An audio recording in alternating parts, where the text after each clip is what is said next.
Good morning, students. Welcome back to the accountancy classes. So today we will do the topic of valuation of goodwill and its accounting treatment in our chapter admission of partner.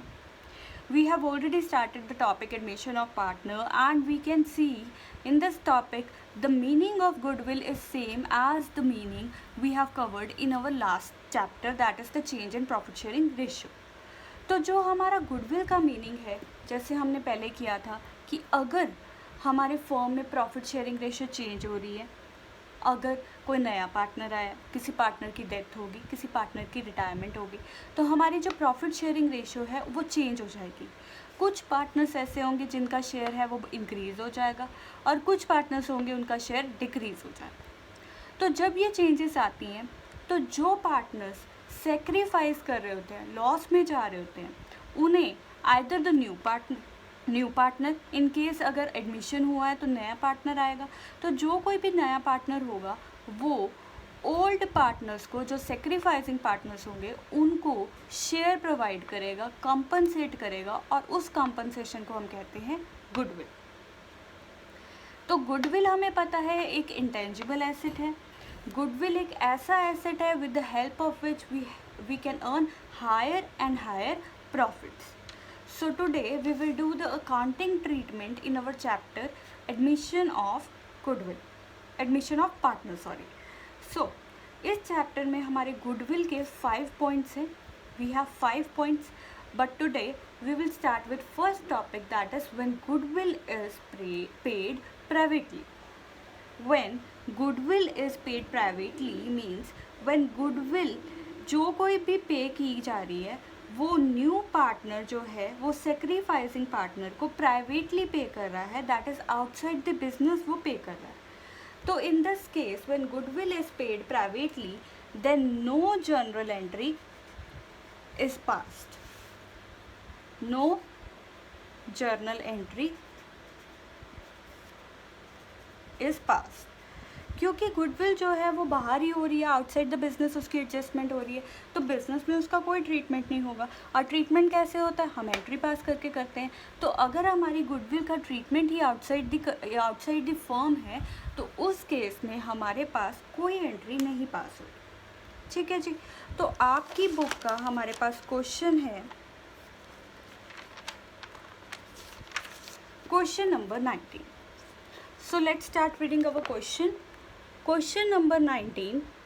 इस question के according हमारे पास A and B are the partners sharing profits and losses in the ratio of 2:1. They take C as a partner for 1/5 share and goodwill account appeared in the books at ₹15,000.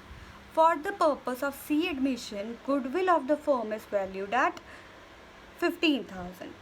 C is to pay proportionate amount as premium for goodwill which will be paid to A and B privately. So we have to pass the journal entries. So इसका मतलब क्या है, इस question के according हमारे पास दो partners हैं, A और B, 2 पार्टनर्स हैं, राइट. तो let's start doing our question also. Question number 19 of your book. A और B हमारे पास 2 पार्टनर्स हैं और दोनों पार्टनर्स की प्रॉफिट शेयरिंग रेशियो है 2:1. They have admitted C as a partner with 1/5 share. But हमारे पास गुडविल दे रखी है, that is equal to ₹15,000. लेकिन यहाँ पे जो गुडविल C के एडमिशन पे फॉर्म वैल्यू कर रही है वो C is to paid proportionately. C जो है वो A और B को प्राइवेटली पे करेगा. तो हमने अभी यहाँ पे पढ़ा है कि when goodwill is paid privately then no journal entry is passed. तो यहाँ पे कोई एंट्री नहीं पास करी जाएगी. तो अब इसका अकाउंटिंग ट्रीटमेंट क्या होगा, जो हमारा 15,000 है उसको 2:3 में हम राइट ऑफ कर देंगे. तो हमारे पास एंट्री होगी A's capital account, debit, B's capital account debit,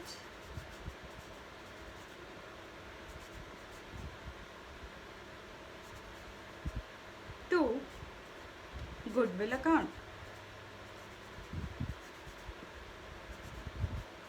goodwill है 15,000.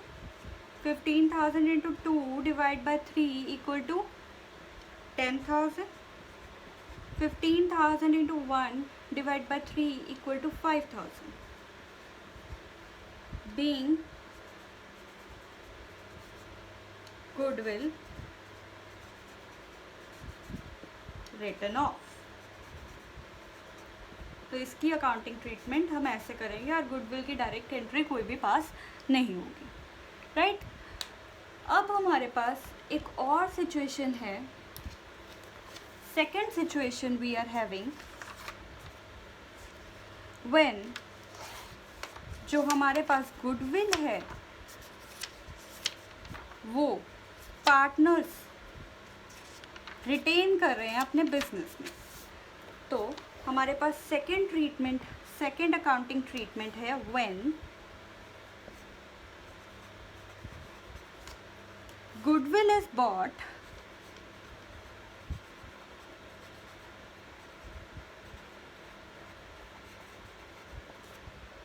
in cash by the new partner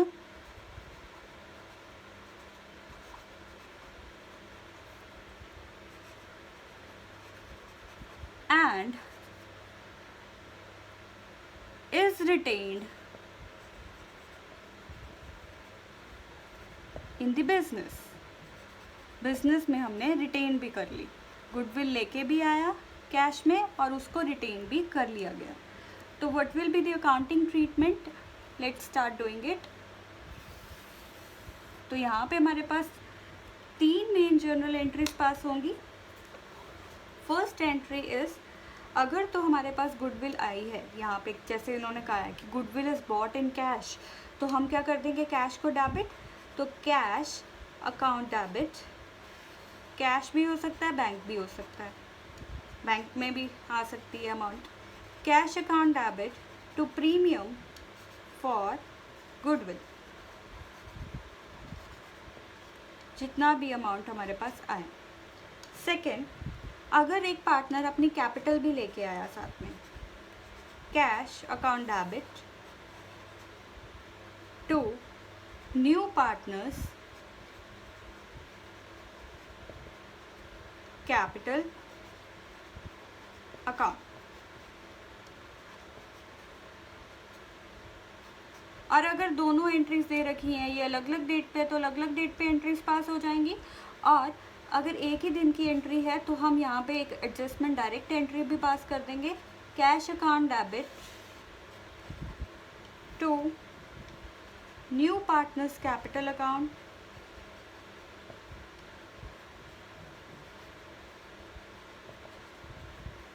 to premium for goodwill.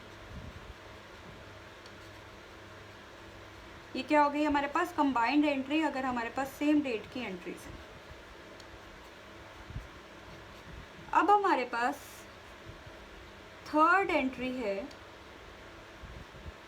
According to the third entry जो हमारे पास गुडविल होगी उसको हमें सेक्रीफाइसिंग पार्टनर्स को डिस्ट्रीब्यूट करना है. तो एंट्री विल बी ये प्रीमियम जो हमारे पास आया है, premium for goodwill account debit to sacrificing partners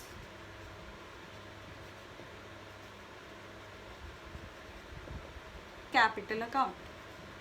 अगर हमारे पास फिक्स्ड कैपिटल्स हैं तो वो करंट अकाउंट में पास हो जाएगा. वो ऑब्वियसली आपको बताया ही हुआ है कि अगर 2 अकाउंट्स होंगे तो यहाँ पे हमारे पास जो हम इन सेक्रीफाइसिंग पार्टनर्स को डिस्ट्रीब्यूट करेंगे तो उनकी सेक्रीफाइसिंग रेशियो में डिस्ट्रीब्यूट करेंगे. ये आप याद रखने के लिए यहाँ पे पेंसिल से राइट डाउन कर लेना. In sacrificing ratio.